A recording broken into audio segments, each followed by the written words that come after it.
Where do I even start? The frustrating thing about all of this is it really just feels like it's too little too late. Tonight, a skyrocketing number of Americans are testing positive for the coronavirus. Coronavirus. COVID-19. COVID cases are exploding. The global coronavirus pandemic is getting worse. It can take as few as 2 or as many as 14 days after being exposed to the novel coronavirus for the first symptom to develop. And now it's everywhere. The virus is continuing to spread. And it was only 4 months ago that this virus was even discovered. As I'm sure you're aware, COVID-19 is the disease caused by a novel human virus, SARS-CoV-2, which means it's a virus that has never been encountered by humans. Therefore, we have no resistance to it.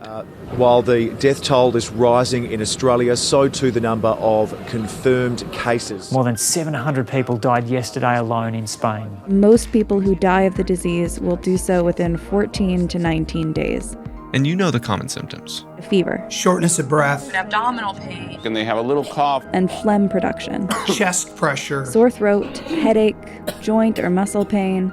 It tends to begin with mild gastrointestinal symptoms for some. Diarrhea, nausea, vomiting, and or abdominal discomfort. Anosmia, an important neurologic symptom. Myalgias, really kind of a bad flu-like prodrome. Just to be clear, a mild case of COVID-19 is not like a mild cold. So we know about these symptoms. What about the neurobiology of the disease and the neurologic consequences of this pandemic? In today's program, you'll get an update on what specifically matters to neurologists, what matters to healthcare providers. People are dying. Said that their deaths weren't unexpected. We don't have the tools that we... And a few of the lessons that we've learned from coronavirus and other epidemics or pandemics. I'm Jim Sigler for Brainwaves. Stay with us.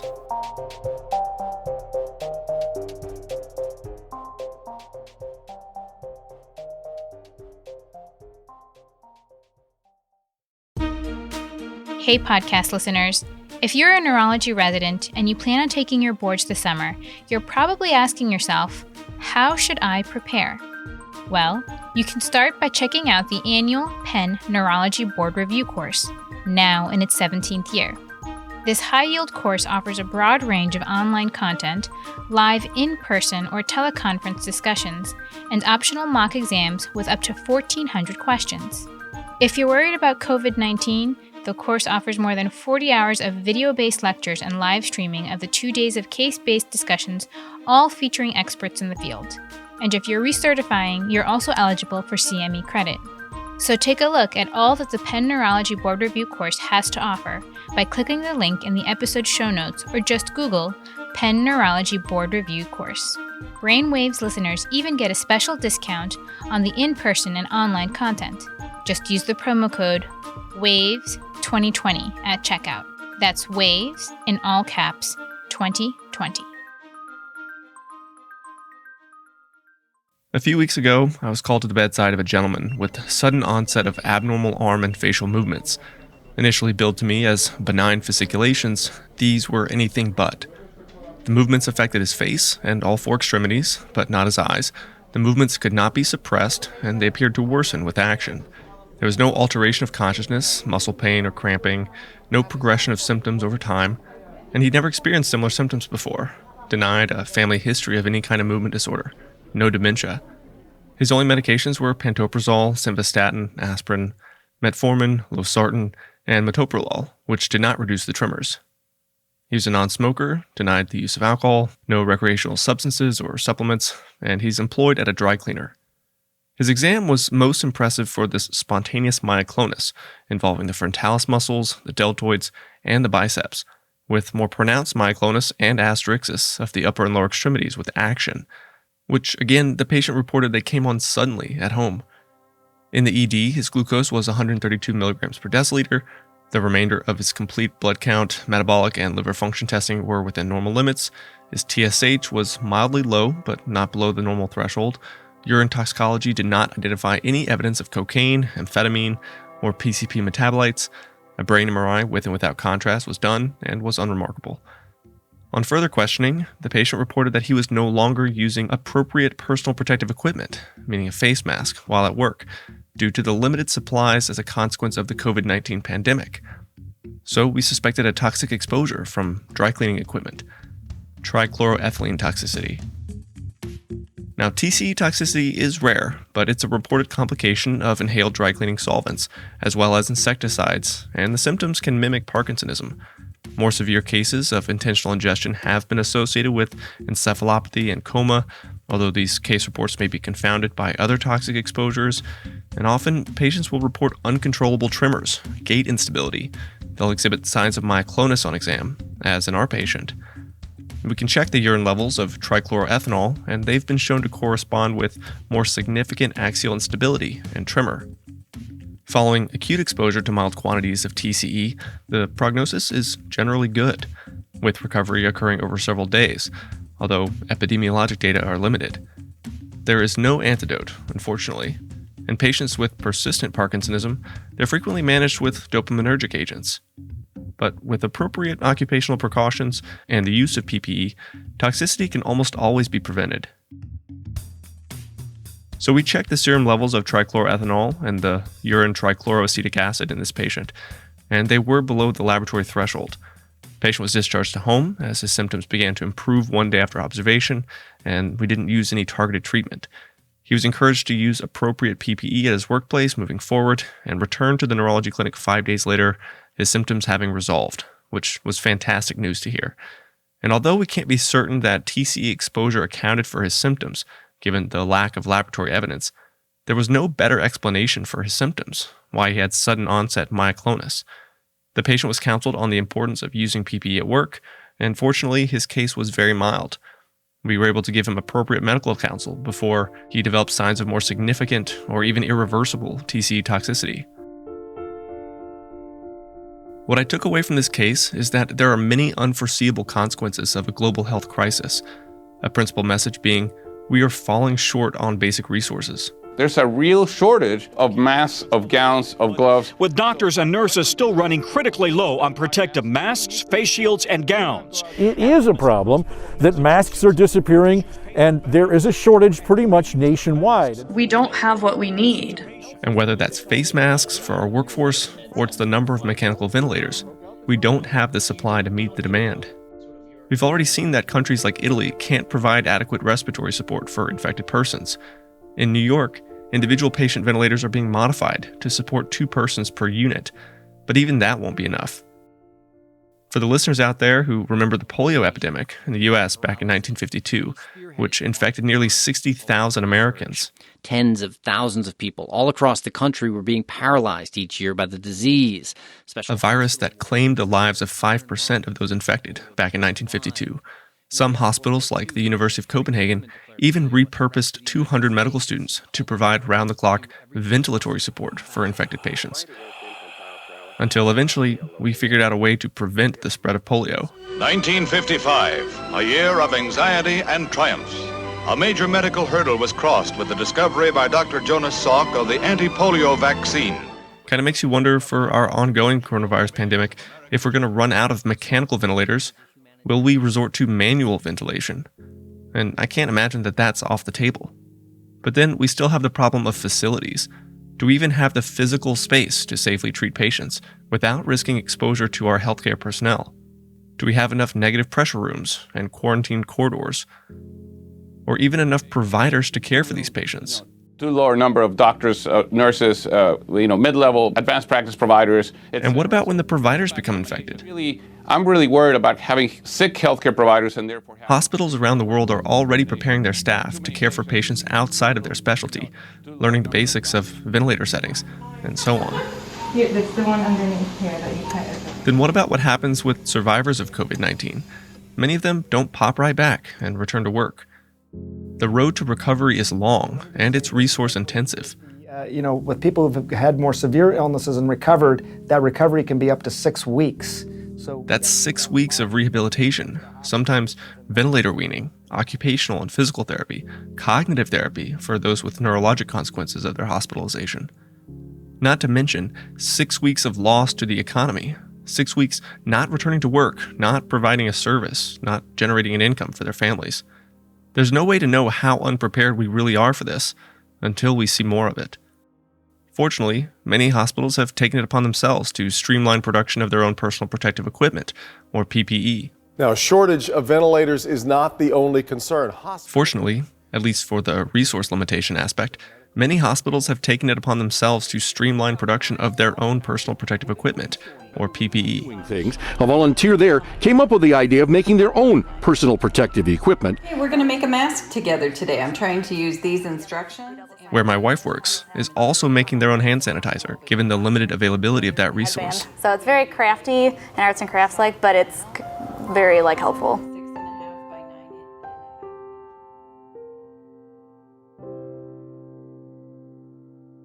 Speaking of unprepared, I came across two curious papers that were published in Lancet and Lancet Neurology from mid-March. Investigators from Union Hospital in Wuhan, China, reported the neurologic complications of SARS-CoV-2 in a little more than 200 consecutively evaluated patients.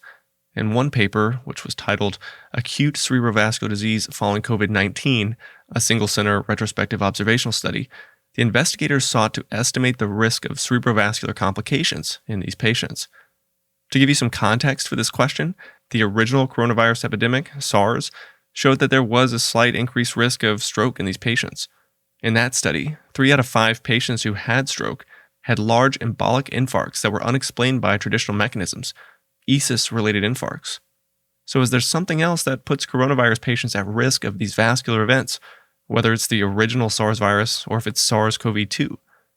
In one of the 2 papers from 2020, which included patients with SARS-CoV-2, investigators were able to attribute each stroke to standard mechanisms, large vessel athero, cardioembolism, and the distribution of these etiologies was really not all that different from what we see in routine clinical practice and what's been reported in other Asian cohorts. Although the sample size was small, only about 200 patients with COVID-19, a third of the patients with stroke from this cohort, a third of the 11 total stroke patients, had a cardioembolic source. Half had cervical or intracranial atherosclerosis, and the remaining patients had small vessel infarcts. Now, those numbers should not be too surprising, but what alarmed me, and what's quite frankly alarmed other stroke physicians, is that 5% of the overall COVID-19 cohort developed acute stroke. And if you extrapolate that to the growing number of patients infected with SARS-CoV-2, the number of confirmed cases will likely hit 500,000 in the next 24 hours. 5% of a population of 500,000 patients, or 700,000 patients, 35,000 or more of these patients may also suffer acute strokes. Not only does this worsen outcomes from patients suffering from COVID-19, but it will further compound the growing limitations of healthcare resources, hospital beds, rehabilitation facilities, and subspecialty provider availability. Because quite simply, we don't have enough doctors and life-saving. That's a bad combination. Too many patients, too little people take care of them. If you think about the epidemiologic curve that everyone talks about on the news, a particularly steep curve is created by a large number of cases in a short period of time. If we don't flatten this curve, wash your hands, and reduce the number of total COVID-19 cases, then we could absolutely witness this exponential rise of patients with acute cerebrovascular complications and literally be paralyzed with the inability to treat them. But wait, the plot thickens. This paper in 2020 that I referenced, it was published around the same time as a separate paper. Same group, same hospital, same exact time period. Neurologic manifestations of hospitalized patients with COVID-19 in Wuhan, China, a retrospective case series study, it was called. In this paper, published in Lancet Neurology, the investigators now only reported an incidence rate of acute ischemic stroke of 3%. 5% in the first paper, 3% now. Where did the other stroke patients go? I'm still confused by this, but it seems that, in the paper that was dedicated to describing the stroke patients, the investigators were able to include an additional 7 patients. 221 included COVID-19 patients versus 214 from the other paper. Somehow, by adding 7 more patients, the authors identified another 6 patients with acute ischemic stroke. How in the world did they so greatly enrich their population of stroke patients from the same COVID-19 population? Again, it's the same cohort, same exact study dates to the day, but somehow the investigators found another 7 patients with COVID-19, 6 of whom must have developed stroke. Otherwise, 6 of that total 221 patients developed a stroke after data were later adjudicated. So what's the takeaway from this? Chinese data can't be trusted? You know, number one, you don't know what the numbers are in China. China tells you numbers, and I mean, I don't think that that's exactly right. I think we just need to validate these data. Ask the question in a different population.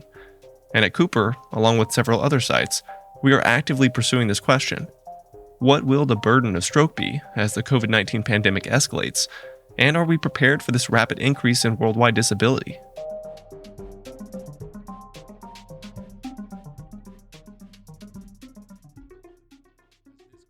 As we battle against the COVID-19 pandemic, and as we are tested by this global healthcare and economic crisis, there have been unprecedented opportunities for quality improvement in our care delivery.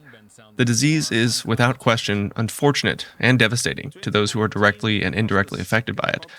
But there is a silver lining. It's kind of cool to be a part of. At Cooper, for example, we've treated patients with acute stroke in record time, with one patient who presented with an acute middle cerebral artery occlusion and moderate deficits who underwent emergent thrombectomy with rapid clinical improvement. She was discharged 20 hours after her ED arrival, which is unbelievable. Then there's also the heightened awareness of public health measures and common precautions to prevent the spread of illness, the importance of hand washing, the desire to have a vaccine for COVID-19. And let's take a second to reflect on this. So many people are demanding for a vaccine to SARS-CoV-2, which is only in a phase 1 clinical trial this time, and it won't become commercially available for 12 to 18 months. So many people want this vaccine. But where have they been these years for getting their kids their measles, mumps, rubella vaccines? When have they been coming to their PCPs for an annual flu shot? In the last 2 years, influenza has taken the lives of nearly 100,000 Americans. To date, COVID-19 has killed 1,000 or 2,000. Where has our panic been before, people? Well, now we're seeing it. With any luck, we should see more people getting their flu shot this fall, and hopefully fewer cases of the influenza, and fewer deaths because of it.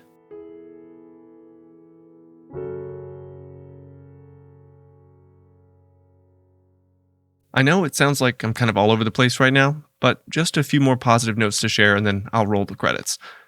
First, at least for my family, COVID-19 has really brought us back together, at least virtually. Hello, she's so... with video chats. I know, it's so fun. I love it.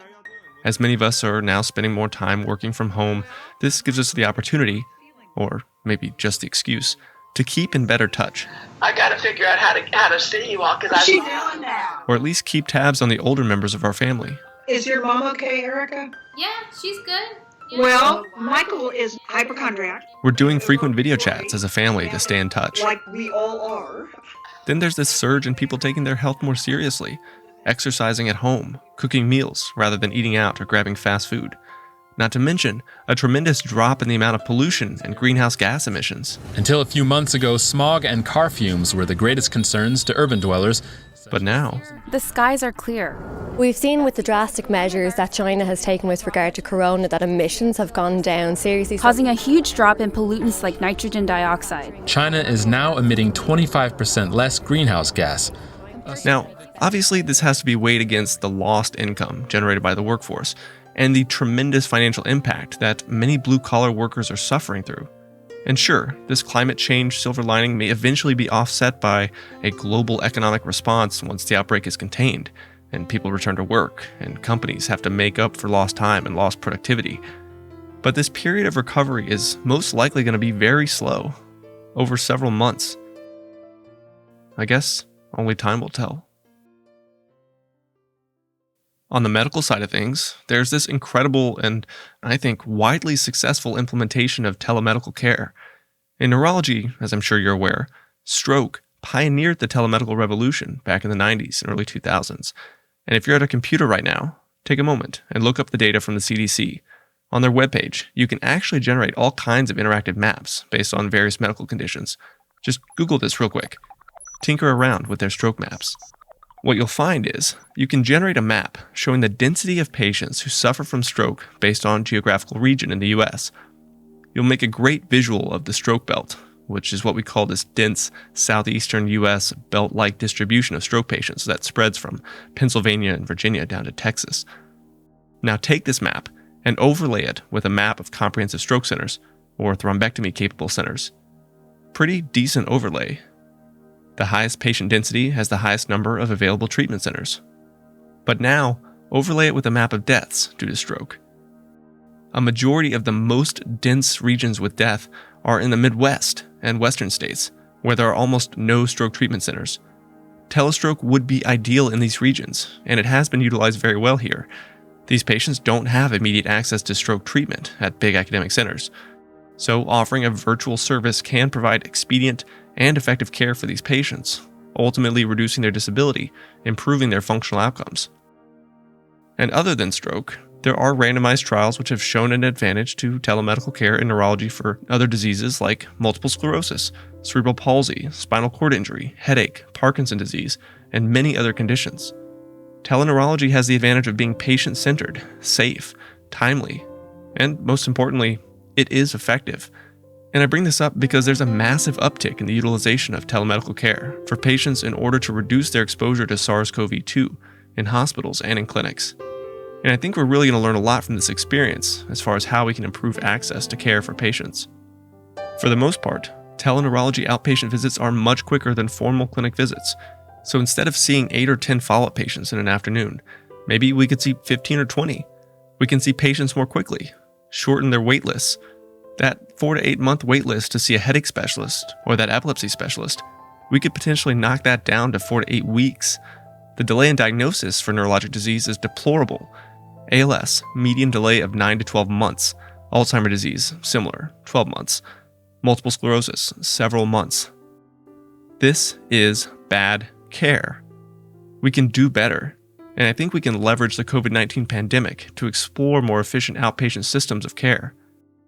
On the inpatient side, we're learning ways to expedite our throughput because resources are in short supply, and because we are again trying to reduce the exposure of our neurology patients to SARS-CoV-2, we're getting patients in and out of the hospital as quickly and as safely as possible.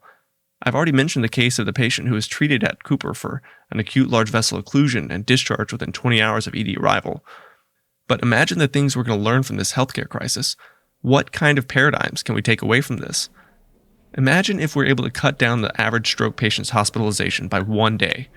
There are nearly 1 million new strokes in the US every year. 1 million days less of an inpatient stay, with an estimated $2,000 to $5,000 in savings per day. That's $2 to $5 billion a year, assuming we hospitalize all acute stroke patients. Healthcare represents nearly 20% of our nation's GDP. Imagine the impact of this if we're able to translate our COVID-19 experience to the future care of stroke patients and patients with other disease.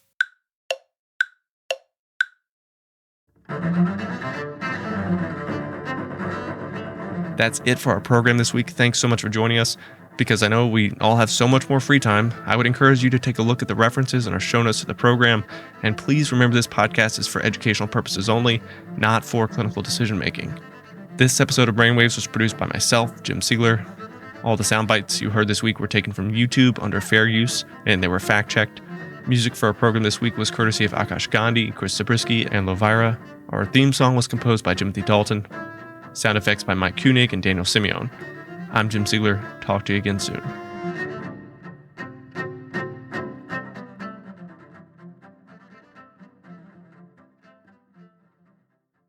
While I'm talking to you, I'm going to go downstairs and brush my hair because I think I scared her. No.